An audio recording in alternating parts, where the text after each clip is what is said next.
Hey, good morning, everyone, or good evening, afternoon, wherever in the world you are. My name is Paul Morgan. I'm a technical team lead at Datasembly, and just wanted to thank OxyCon for inviting me to give a talk, or OxyLabs for inviting me to give a talk at this conference. It's pretty cool to bring together people from all over the world to share a common interest and knowledge with each other, so thank you.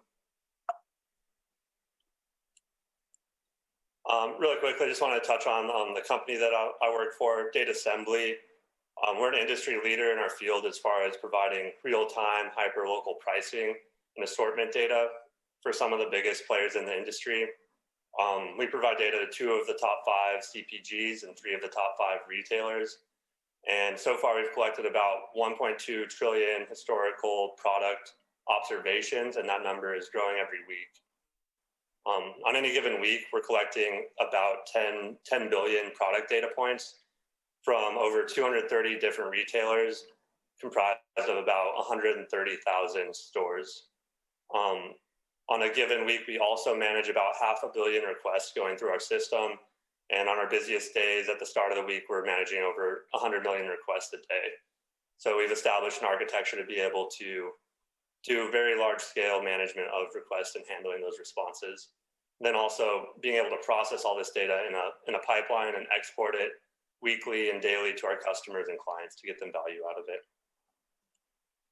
Just a quick overview of the steps we'll be going over in this presentation.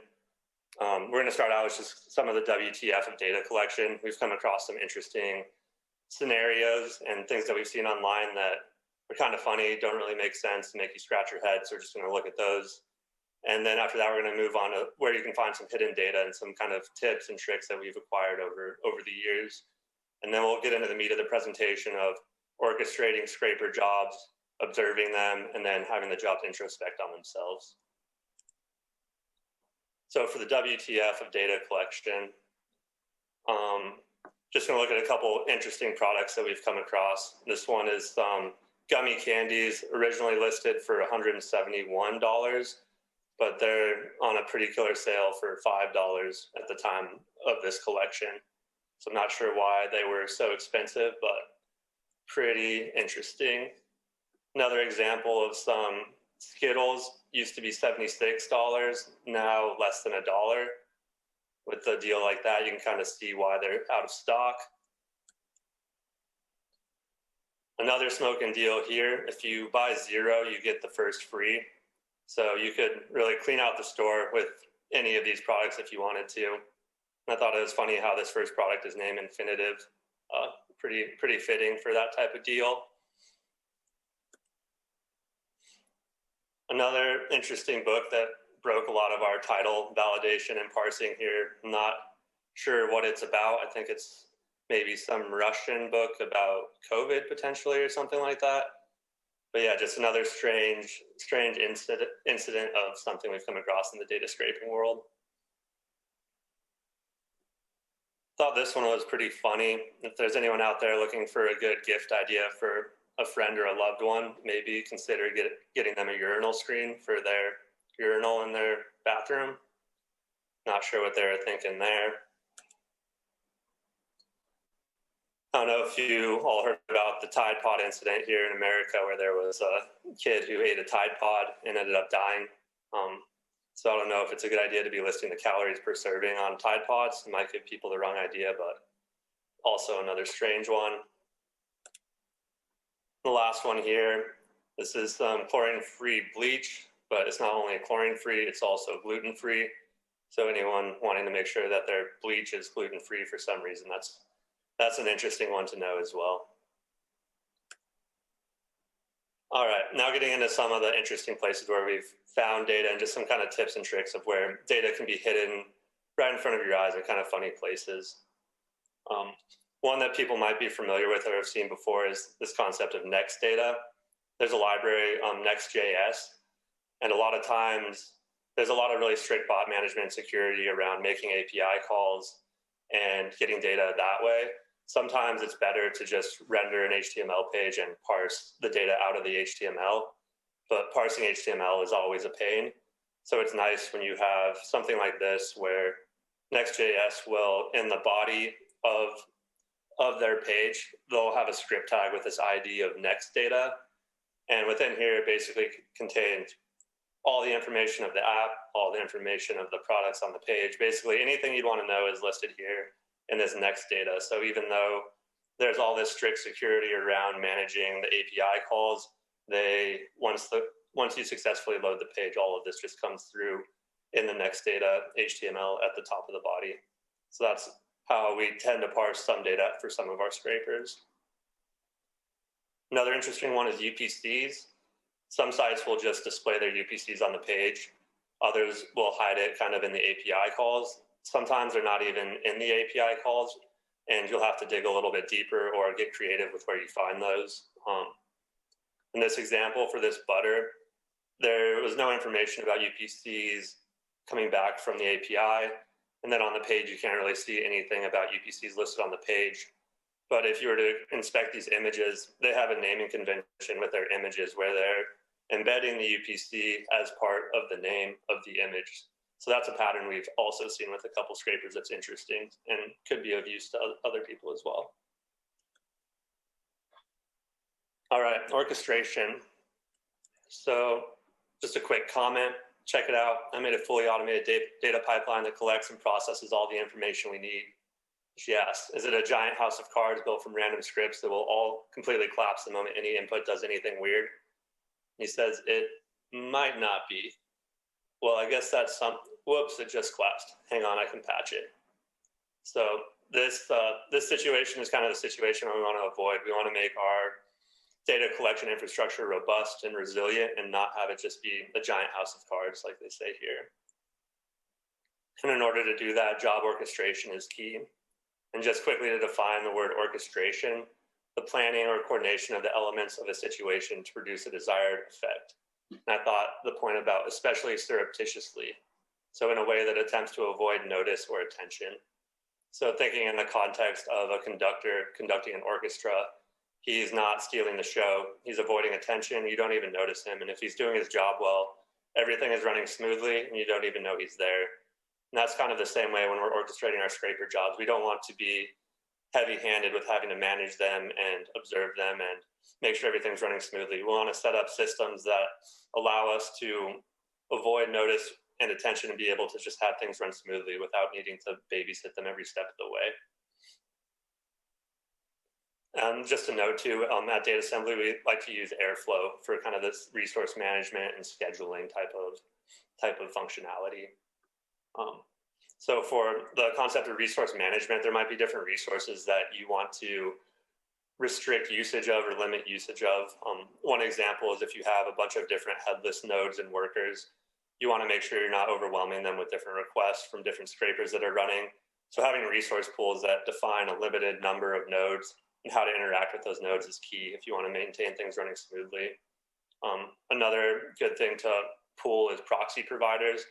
You want to be able to have a good mix of different proxies that you can use and not just have all your traffic going through one.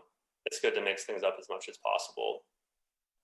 And then another thing that we like to do at Datasembly as well, we have a lot of different request routing setups. So a lot of different setups where we have different fingerprints, different ways that we're making requests, different setups with the headers and cookies that we're making. So there's kind of, we call them lanes sometimes, where cars, instead of driving all your cars through one lane really fast, you want to drive 10 cars through 10 lanes a little bit slower, and that definitely helps your chances of success and not getting blocked.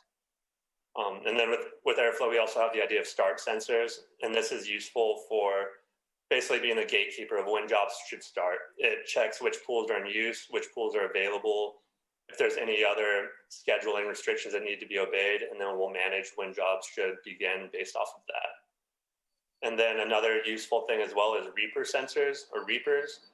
So if you are on a weekly cadence and you're scraping a lot of data every week, some jobs are going to be so big where they're going to run up to the end of the week and sometimes over the end of the week. And you don't want these jobs to continue running into next week to where they start affecting the new jobs that are starting that week. So it's good to have some Reapers that come in at the end of the week and basically kill any of the long-running jobs just to be able to have a fresh start whenever your next interval begins. For scheduling, we talked about there's kind of different ways you can schedule. At Datasembly, we do weekly collection, daily collection, monthly collection, even hourly collection for some clients.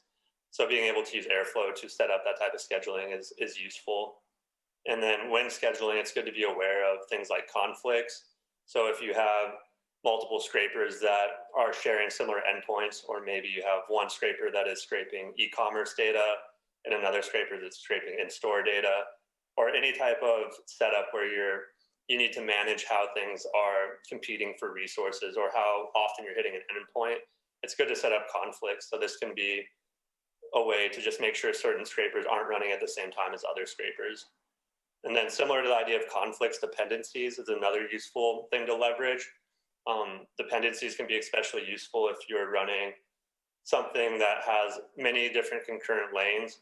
But before you do that, say you wanted to build a cache. So instead of running 10 things all concurrently right off the bat, you might want to have those 10 things rely on one thing that starts. So it builds the cache initially, and then those 10 things run afterwards and utilize the cache. Because if you ran all 10 of those things at once, each one of them would be building the cache and overriding it in sequence as they finish, and not really getting any of those optimization benefits. And then also prioritizing is the last thing, of where you want to be collecting the most important data earlier in the week. So being able to prioritize and schedule that to happen is important. And then another kind of paradigm that we have learned to adopt at Datasembly is the idea of more granular job sizing. Initially, when we start collecting jobs, you kind of just do one bulk collection of the job. Go collect all the products at all the stores, start it at the start of the week, hope things go smoothly throughout the week, and then end it at the end of the week. If something fails midway, it can be hard to basically go back and figure out how much you've already collected and what you still need to collect and start where you left off.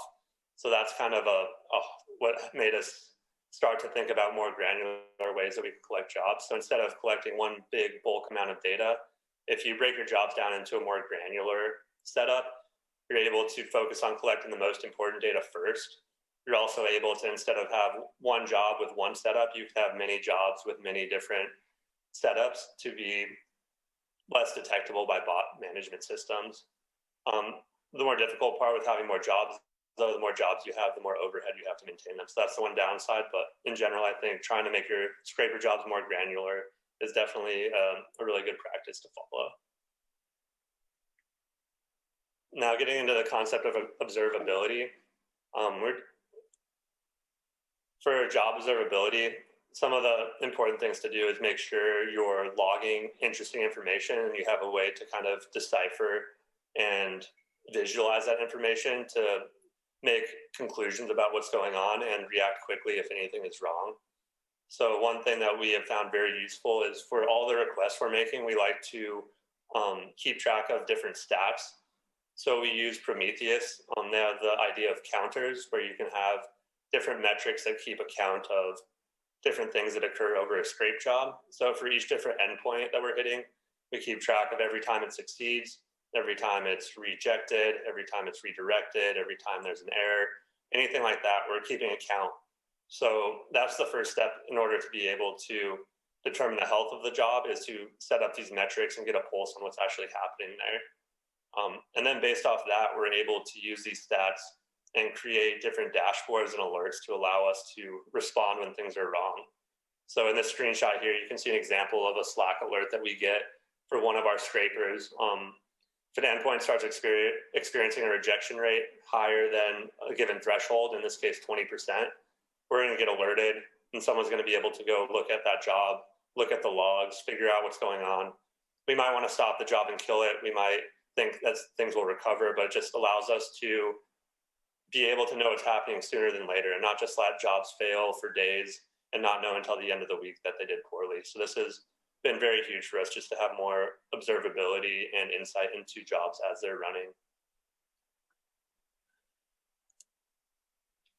This is an example of a Grafana graph based off some Prometheus metrics for one of our scrapers.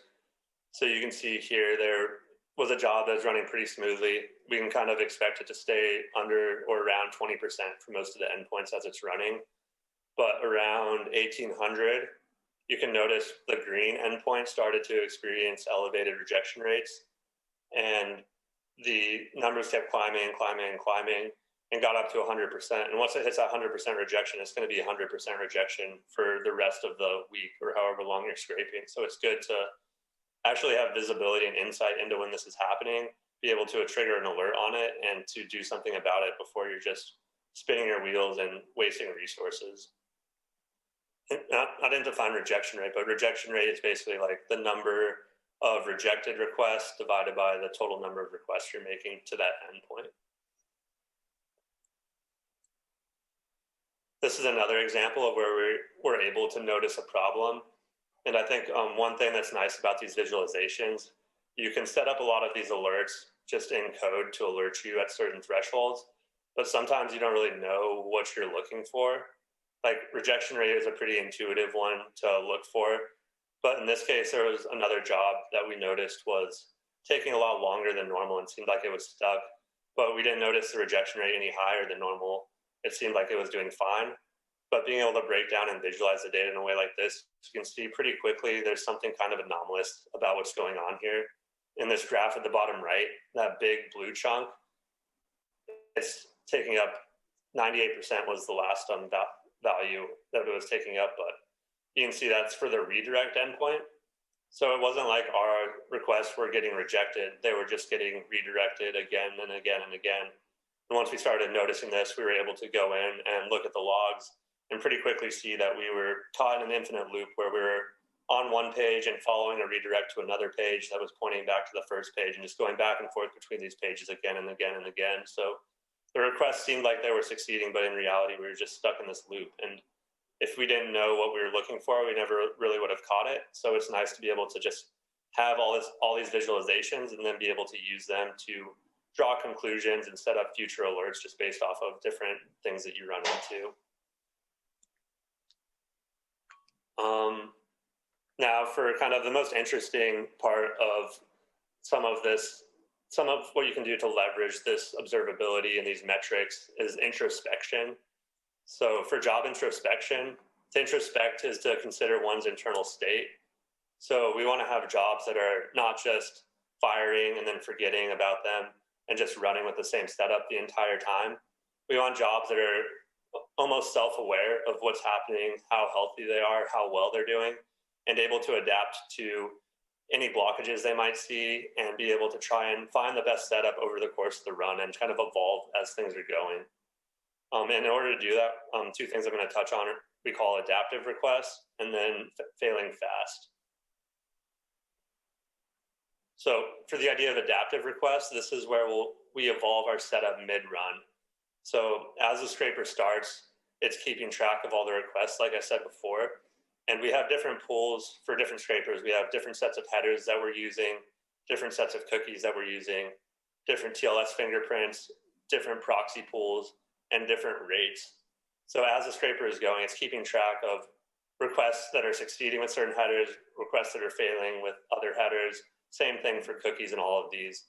And as the scrape job continues, it's going to start to use the components that are more successful and going to start deboosting and not using the components that are not successful at all.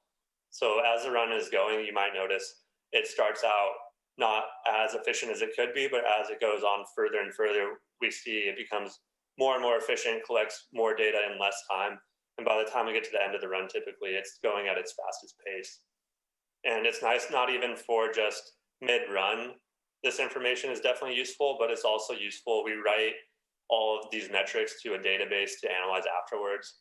So we can go look in the database and see like a certain user agent, whenever it's included, requests fail 100% of the time. So maybe consider removing that user agent from your pools of user agents. Or if there is some cookie that whenever it's included, all requests succeeded 90% of the time, that seems like an important cookie that we should probably just include with every request instead of randomly including it with every couple requests. So things like that are super useful just to make your job more self-aware and intelligent without having to need any manual intervention.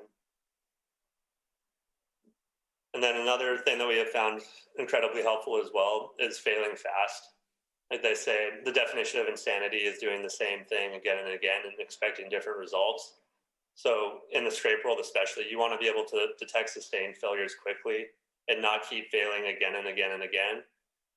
When you do this, the first time you fail, it's a little suspicious, and then next time you fail, more suspicious. And the next 1,000 times you fail, you have a huge red flag, and none of your traffic is going to go through. And not only that, if you have, like I talked about before, the idea of having, let's say, 10 different lanes where you have 10 different setups, all of them are different, but there's also some similarities between them just by the nature of them all being architected by the same team of software engineers with similar tools. We've seen the idea of what we call contamination by association. So if you have these 10 lanes and you notice one of the lanes starts to fail, and it fails more and more and more, and eventually it's getting 100% rejected. Once that happens, initially all other 9 lanes look okay, but once that one lane starts failing consistently for a while, we notice 3 of the other lanes will all of a sudden start failing more and more, and then 5 of the lanes, and then all of a sudden all 10 of the lanes are failing, until you get to a point where you're blocked across all 10 of your lanes because one lane kind of blew your cover in a way and was able to be associated with the other lanes through different machine learning algorithms, and eventually you're in trouble because all your lanes are no longer collecting. So one thing that we found really useful to avoid this situation is to have an aggressive retry backoff. So if you notice a certain lane is starting to fail, instead of continuing to make those same failed requests and retrying them again and again and again, you should take a minute before you retry the next one. And then if that one doesn't work, take 5 minutes before you retry it, and 10 minutes and 20 minutes, and keep backing off until you notice your requests are succeeding again. And then at that point, you can start speeding up your collection back to where it was before. But a lot of times it's just about staying under the radar. And once you've shown up as a blip on the radar, you want to kind of reduce your visibility as much as possible in order to disappear again and not have those other configurations affected by that one setup. So kind of a cool visualization of this in our systems. This is an example. The top graph is similar to the one we looked at before for rejection rates for different endpoints. So you can see here, in this case, the yellow endpoint around 12:45 started seeing elevated rejection rates. So it started at 10% and rose all the way up to about 30%. And then this graph on the bottom here is our retry backoff counter. So every time we make a backoff, we increment a counter. So it's a cumulative counter that's going up and up and up. You can see right about the same time, 12:45, we started retry backing off. We retried back off more and more and more and more, and almost precisely at the same time. So this 13:15 marker here, we notice there's no more retries, and we start to stable out. And in this graph up here, we can see the same thing where we started to level out at 30%, dip back down, and then eventually all the rejection rates drop back down to that 10% mark and remain steady there for the rest of the time.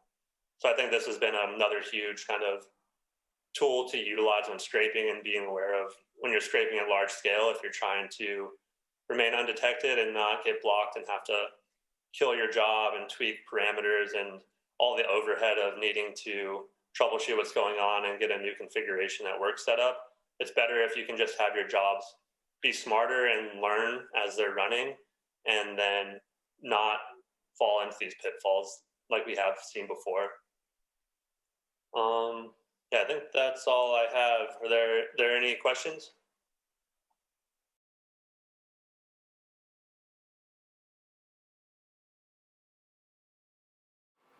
Hey, Paul, thank you. That was a very nice presentation. Thank you once again. Yeah, there are a few questions. I will start with them. So the first one is, are there other metrics besides rejection rates that you're alert on? Yeah, so we kind of talked about if there's an elevated number of redirects, that is definitely a good one to alert on as well. Trying to think if there are any others as well. Yeah, we have different pulse monitoring jobs and kind of probe monitoring jobs. So we'll do things like make sure, based on historical averages, jobs are running at a good pace. And if they're much slower, taking twice the time, that'll be kind of a red flag as well, where we'll want to look into a job. So we have alerts for that. We have alerts if we notice collection is exactly the same. If we collect the exact same number of products last week that we did this week, that we did the week before, that's typically a red flag for us that something is wrong and something should be, we're not collecting dynamic data and we have to look into that further. And then another one is just based off historical averages, what collection is looking like as far as what the average count we expect week to week and what the average count we're seeing on a given week is. And if there's a big discrepancy there, that's another thing we'll alert on as well. All right. Thanks for the answer. Next question is, in general, what advice do you have for people trying to avoid bot detection when collecting data? Yeah, I think there's been a lot of really good advice just throughout this conference from different speakers, but I think there's kind of two ends to the spectrum. One end is to you want to try and make your requests look as realistic as possible. So if you can mimic a real user using the website with all the headers and TLS fingerprint and everything that they would have, IP addresses, then that has a very low chance of getting blocked. But at the same time, if you're doing a certain bandwidth of data that's higher than a normal user, that's going to be difficult. On the other end of the spectrum, we've also noticed success. Instead of making your requests look as realistic as possible, it can be good, instead of trying to match all of the headers and the cookies, if you minimize the number of headers you're using and minimize the number of cookies to just the bare minimum you need to get a successful request, that can help kind of mask your traffic because there's less information for their machine learning algorithms to go off of, because you have stripped down your request to basically just bare skeleton. So it's not able to kind of put you in any buckets because there's no information for them to base the bucketing off of. So I think it's two things you can try and do is like bare minimum, or kind of the other end is the maximum of just perfectly matching the request as well. Yeah, I think like just a shout out to Oxy Labs there. Having good residential IPs is definitely a big part of successful scraping. That's probably like one of the biggest factors in order to do it successfully. Thanks for the shout out and thanks for the answer. All right, next question is, what features of OxyLab's proxy service offering have you found most useful? One recently that we have been finding use out of is there's the ability to kind of specify different regions that your proxies are located in. So like in the US, different states. We noticed some websites, even if you, in the cookies and headers, specify you're at a certain location or at a certain store, that's not always respected. A lot of times the pricing information you get back or the assortment information you'll get back will be based off of your IP address. So if you can't specify that in the headers and cookies, being able to use Oxy Labs to specify that I'm in Colorado in this area, and that's an IP in this area, then you know you're getting pricing from that regional area. And that's been a pretty useful feature for us for a couple of our scrapers. Yes, that's really nice to hear. Of course, I'm biased. But, another question. Do you have recommendations on the open source HTTP libraries that provide great TLS fingerprints out of the box, and do you simulate them yourself? Yeah, we do a lot of simulation ourselves. One of the good libraries that we also have, we have a lot of them that we make ourselves for the most part, but one of the good ones that we have used is boring SSL. So that could be a good one for people to check out if they're looking for a good way to simulate fingerprints. All right. And did you implement your own internal browser stack, handful, or seem realistic? Sorry. The headless stack, you said? Internal browser stack, headful. Oh, headful. Yeah, we have two different kind of clusters of headless nodes. One of them is built with Playwright, and the other one is built with Puppeteer. And those both have some useful libraries. There's like a stealth plugin that makes your interactions in your browser look more human-like. There's also like a humanized plugin that is nice to have as well. But beyond that, I mean, all of Cloudflare and Datadome and all of these other companies have access to that same open source code, so they're able to know when you're using those type of things. So it is good to also go in and do certain overriding of prototype methods and other things like that allow you to not just look like a cookie cutter Playwright with stealth implementation. So tweaks like that can help mask your traffic as well. So yeah, to answer the question, it's kind of a combination of utilizing open source libraries, but also tweaking those to make us a little more unique. Okay, all right, thanks. And what do you find are the most challenging aspects of working as a software developer in the realm of data collection? Yeah, it's definitely interesting compared to other software jobs I've had, where I've worked building websites and mobile apps where there's a pretty clearly defined end goal. You have features and you're working towards it. And you have a very kind of clear roadmap that you can plan around. But in the data collection world, it's much more ambiguous, and you're kind of building the plane as you're flying it, and it's like falling apart as you're flying it as well. And you need to maintain all of the scrapers that you have. Like like the definition of done, there's not a clear end goal. You can write a scraper, but within the next year, maybe that company updates their API or changes their page layout or something like that. So you're always kind of like trying to figure out how to adapt and keep up to date as things are changing, but also being able to push forward your infrastructure and your frameworks in a way that allows you to kind of take 3 steps forward and 1 step back as you're working, as far as like keeping everything working, but also advancing your systems at the same time. So it can be frustrating sometimes to try and feel like things are breaking and you're never really done, but at the same time, you're always kind of evolving your setup and learning new things along the way. So that part is fun. All right. Yeah, thanks for the answer. Was there any particular anti-bot vendor that was causing a lot of problems to you?